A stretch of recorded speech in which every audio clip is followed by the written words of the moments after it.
Bismillahirrahmanirrahim. Assalamualaikum warahmatullahi wabarakatuh. Pada video ini saya akan menjelaskan mengenai reaksi eliminasi alkohol. Jadi jika pada video sebelumnya kalian sudah memahami reaksi substitusi, sekarang mari kita pelajari bagaimana reaksi eliminasi pada alkohol. Bagaimana suatu alkohol bisa mengalami reaksi eliminasi. Kapan sih alkohol ini bisa mengalami reaksi eliminasi? Ya. Nah, alkohol kalau mengalami reaksi eliminasi maka dia akan membentuk suatu senyawa alkena. Ya. Jadi dia akan membentuk suatu senyawa alkena. Alkena itu adalah suatu senyawa hidrokarbon rangkap 2. Ya. Jadi kalau alkohol mengalami reaksi eliminasi akan menjadi alkena. Kalau tadi alkohol mengalami substitusi pada suasana asam dengan suatu asam halida, maka akan terbentuk alkil halida. Nah, kalau eliminasi alkohol, dia akan menghasilkan suatu alkena. Nah, dalam reaksi eliminasi ini akan terjadi pelepasan molekul air, sehingga reaksi eliminasi ini sering juga disebut sebagai reaksi dehidrasi. Dehidrasi, jadi pelepasan molekul air. Dan kapan reaksi eliminasi ini bisa terjadi? Ya. Nah, reaksi eliminasi ini terjadi kalau suatu alkohol dipanaskan pada suhu 180 derajat Celcius, ya, kurang lebih suhu 180 derajat Celcius menggunakan suatu katalis asam berupa H2SO4. Ya, jadi syarat terjadi reaksi eliminasi pada alkohol itu adalah si alkoholnya dipanaskan pada suhu kurang lebih 180 derajat Celcius, kemudian menggunakan suatu katalis berupa asam sulfat. Ya. Nah, sama dengan reaksi substitusi, alkohol yang sekunder dan tersier dia akan mengalami reaksi eliminasi melalui jalur E1. Kalau substitusinya substitusi SN1. Nah, kalau eliminasinya si alkohol sekunder dengan tersier, nanti dia akan mengalami reaksi eliminasi melalui jalur E1. Ya. Nah, kemudian kalau alkohol sekunder dan tersier melalui jalur E1, maka alkohol primer akan mengalami eliminasi melalui jalur E2. Nah, bagaimana mekanisme reaksinya? Ya, di sini saya gambarkan bagaimana mekanisme reaksi E1 pada suatu senyawa alkohol sekunder. Ya. Nah, tahapan pertama yang terjadi adalah karena si alkohol ini diberi suatu katalis asam, berarti ada H+. Ya. Nah, mekanisme pertamanya ya sama seperti reaksi substitusi, yaitu atom gugus O ya pada OH pada senyawa alkohol dia menyerang H+. Ya. H+ dari katalis. Kemudian terbentuk suatu ion oksonium, ya. Ion oksonium, oksigen yang bermuatan positif. Kemudian karena si ion oksonium ini merupakan gugus pergi yang baik, maka dia akan lepas dari senyawa ini, ya, dari alkoholnya, ya, lepas sebagai H2O. Ini adalah H2O, ya. Nah, H2O-nya udah lepas dari sini. Nah, kalau H2O-nya lepas, kenapa si H2O ini bisa lepas? Karena si C memberikan elektronnya kepada O, ya, sehingga terbentuklah suatu karbokation, ya. Di sini adalah C yang bermuatan positif. Nah, kalau pada reaksi substitusi si karbokationnya diserang oleh suatu nukleofil, ya, ion yang bermuatan negatif, ya, si karbokationnya itu mendapatkan elektron dari suatu nukleofil. Nah, kalau dia mengalami reaksi eliminasi, maka si karbokation ini dia akan mendapatkan elektron dengan cara melepaskan proton pada C yang di sebelahnya, ya. Jadi C yang ada di samping karbokation ini, protonnya akan lepas satu dan memberikan elektronnya ini kepada si karbokation, ya, sehingga terbentuk keadaan transisi yang kedua di mana protonnya mau lepas dan antara protonnya mau lepas dengan pembentukan ikatan rangkap, ya. Nah, akhirnya di akhir reaksi si H-nya ini lepas, terus ikatan rangkapnya terbentuk. Maka terbentuklah suatu produk berupa 2-pentena. Ya, ini adalah 2-pentena.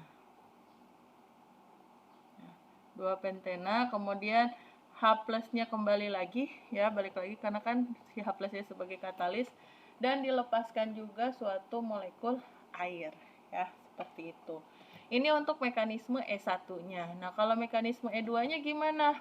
Pokoknya mekanisme E2 itu intinya ini tidak terbentuk nih, si karbokation ini tidak terbentuk.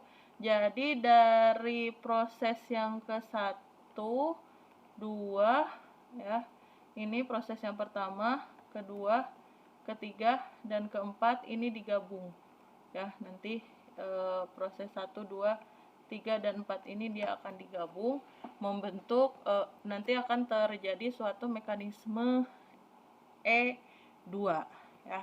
Nah, biar kalian kebayang, coba kita langsung ke contoh soal. Contoh soal yang pertama adalah kita diminta membuat mekanisme reaksi alkohol, ya, yang dipanaskan pada suhu 180 derajat Celcius dengan menggunakan katalis asam sulfat. Ya. Nah, soal nomor 1 di sini etanol. Etanol itu merupakan alkohol primer. Ya, dia alkohol primer. Kenapa alkohol primer? Kita tuliskan aja CH3, CH2OH. Nah, inilah etanol. Kemudian kalau 2-propanol. 2-propanol itu strukturnya seperti ini. Nah, si OH mengikat C yang mengikat 2 karbon. Berarti ini adalah alkohol sekunder. Nah, karena dia si alkoholnya ini dipanaskan dengan menggunakan katalis asam sulfat pada suhu 180 derajat Celcius, maka kedua alkohol ini akan mengalami reaksi eliminasi. Untuk soal yang pertama, karena dia merupakan alkohol primer, maka eliminasinya itu menggunakan jalur E2. Kemudian kalau 2-propanol, karena dia alkohol sekunder, berarti jalur eliminasinya itu adalah E1. Nah, bagaimana mekanisme reaksinya, ya? Kita bahas satu persatu. Untuk yang pertama, ada etanol. Nah, yang pertama itu ada etanol. Etanol itu CH3, CH2OH, ya, dipanaskan pada suhu 180 derajat Celcius dengan katalis asam sulfat. Mekanisme yang pertama adalah si O pada alkohol akan menyerang H sehingga terbentuk suatu ion oksonium, ya, CH3, CH2O, H2+. Nah, kemudian si ion oksonium ini kan dia nggak stabil, ya. Dia butuh elektron, maka dia akan mengambil elektron dari si siapa? Dari si C. C sebelahnya. Nanti si C akan ngasih elektronnya ke si O. Nah, karena si C-nya ini nanti jadi kekurangan elektron, maka dia juga butuh elektron. Nah, dia akan dapat elektron dari mana?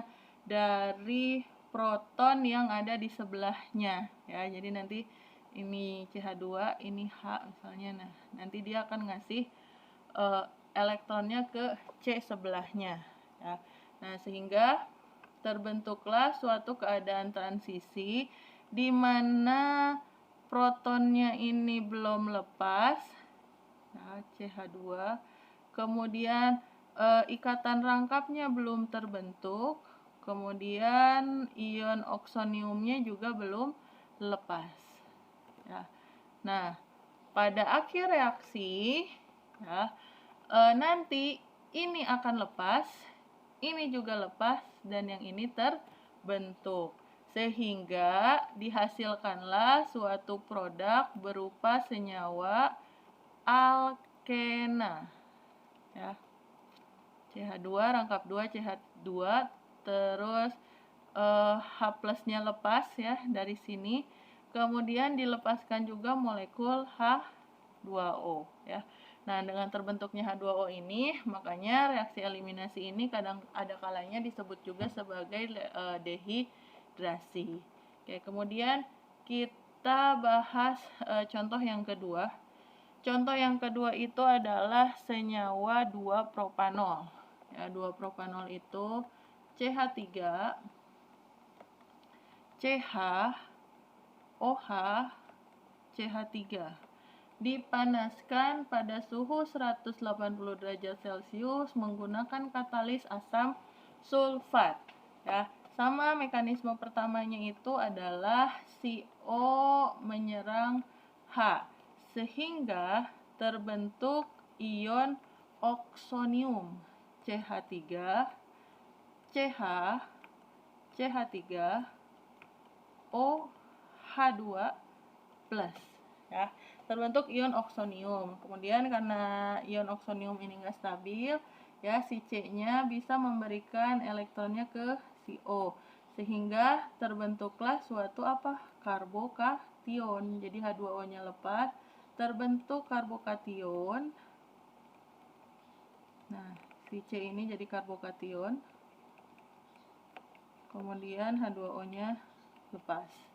Nah, si karbokation ini ya, karbon ini kan nggak stabil, berarti butuh elektron. Dia dapat elektronnya dari mana? Nggak mungkin dong dari H2O, masa balik lagi ya. Nah, akhirnya si karbokation ini dia nanti akan mendapatkan elektron dari proton yang ada di sebelahnya ya. Jadi nanti si karbokation ini ya, protonnya boleh yang kiri boleh yang kanan ya. Di sini saya gambarkannya yang ini. Ini karbokation. Nah, nanti si proton ini ya akan memberikan elektronnya ke si karbokation sehingga terbentuklah suatu keadaan transisi yang kedua di mana si protonnya belum lepas ya. Kemudian ikatan rangkapnya juga belum terjadi ya. Nah, dan nanti pada akhirnya si protonnya itu akan lepas, ikatan ini akan terbentuk. Maka akan dihasilkan suatu produk berupa senyawa alkena CH2, rangkap 2CH, CH3 ya. Dan tadi ada H+ yang lepas, kemudian ada juga H2O yang dihasilkan ya. Nah, inilah hasil reaksi dari eliminasi senyawa 2-propanol yang dipanaskan dengan menggunakan katalis asam sulfat ya. Sama yang dihasilkannya juga adalah suatu senyawa alkena ya. Bedanya kalau yang ini mekanismenya SN1, yang ini mekanismenya SN2. Pada mekanisme SN1 ini ya, ciri-cirinya mekanisme SN1 itu adalah terbentuk karbokation. Kalau di mekanisme SN2 dia nggak terbentuk karbokation, tapi reaksinya itu serempak nih ya, pada keadaan transisinya itu. Oke, baik. Demikian penjelasan saya mengenai reaksi eliminasi. Mudah-mudahan bisa dipahami. Terima kasih. Assalamualaikum warahmatullahi wabarakatuh.